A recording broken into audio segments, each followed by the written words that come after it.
Hey there. I just got off a call with a woman, and I just found the call so heartbreaking, and I wanted to come talk about it because it's a situation that my team and I see. We see a lot. My team and I speak to 160 people a month, and so as you can imagine, and I've been doing this for 22 years, so we see a lot of patterns. And there's a particular subject that came up on a call just now, and it was, it's so heartbreaking because it doesn't have to be this way. And so I wanted to have a conversation with you and talk about it. So there's this woman, I will call her Tara. We got on the phone, and she has gotten to a place where she's done great at work. She's a hard worker. She's dedicated. She's smart. She's a hustler. She's a mom, and she's got two girls, and she has gotten herself to a place where she's gotten elevated and promoted and promoted and promoted. So she's the head of this huge division, and she's got a position that is generally reserved for people who've been in the career for a full long time. She's like everybody else that's doing this has been there for 20 years. Unlike me, I've just been here for a few years. And she started feeling like she is a fraud, like she's got no business being here. And the irony is she was such a hustler.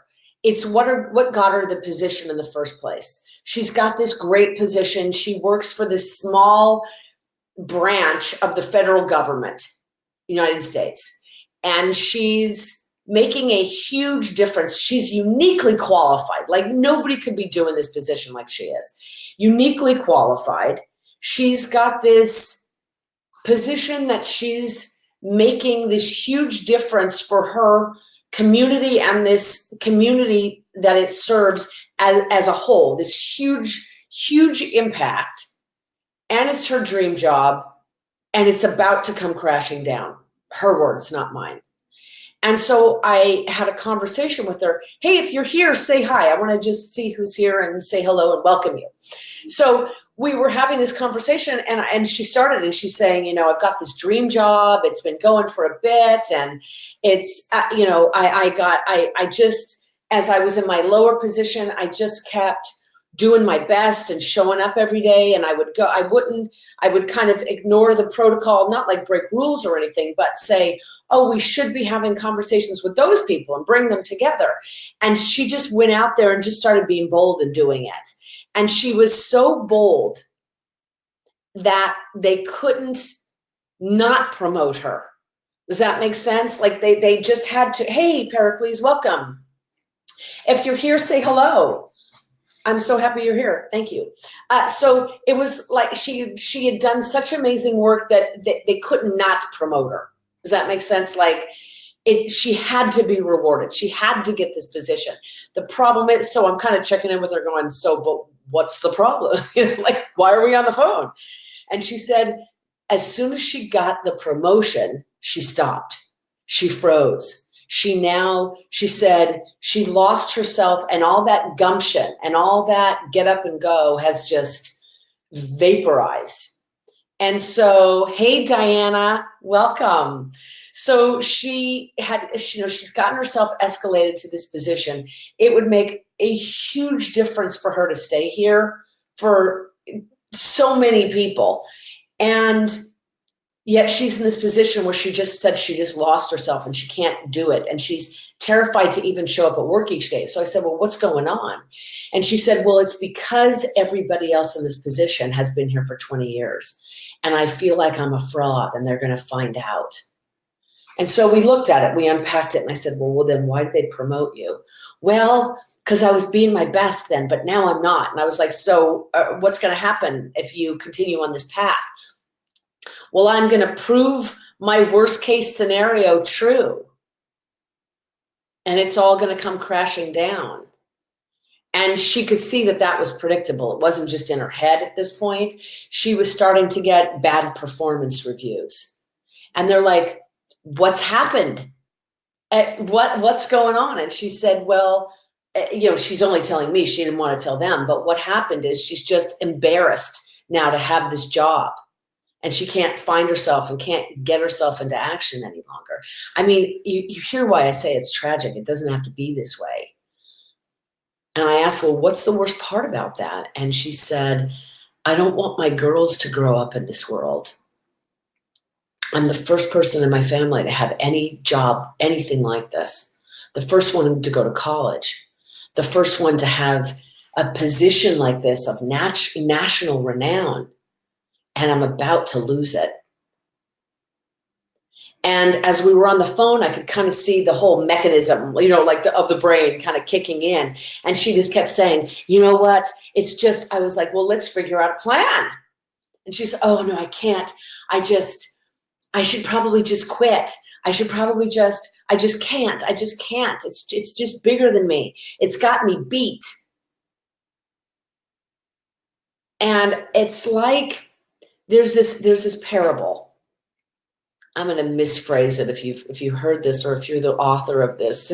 Don't take offense. But no, truly, there's this parable about this young man in a tribe, and he goes to the elder of the tribe and he says, I've got a problem. It's as if there are these two wolves inside of me, and one wants to be my absolute best and do all I can to serve the world and make a difference for my people.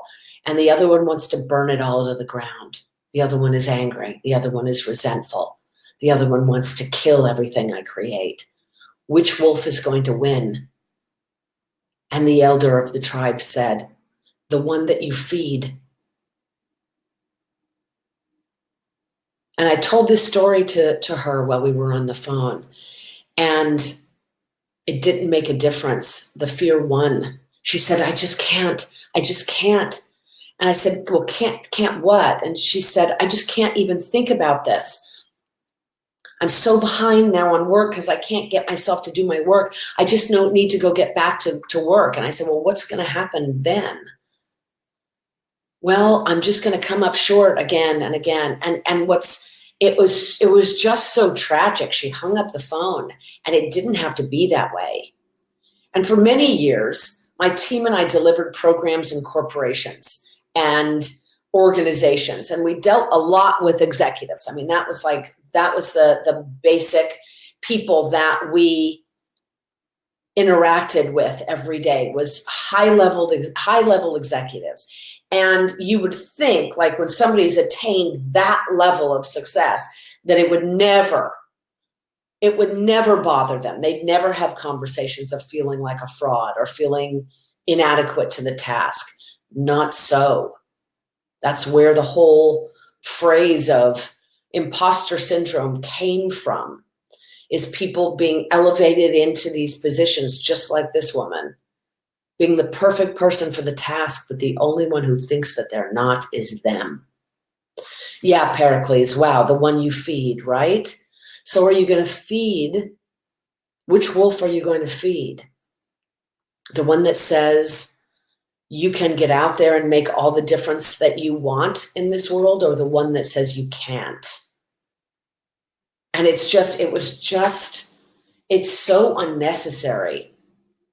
We could have just gotten to the bottom of it and had a solution right away. But the fear, she fed that wolf, the one that was about the fear.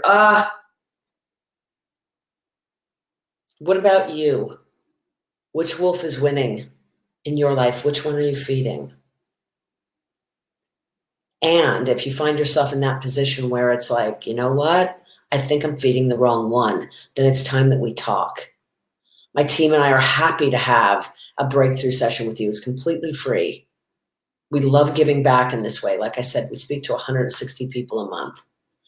And we do this, one, because we love giving back. It's a way for us to contribute. The call will be insightful. You'll see things you never saw before. But in addition, we also know that some of you will be a fit where we're 100% confident we can solve your problem. And in that case, you may want to work with us.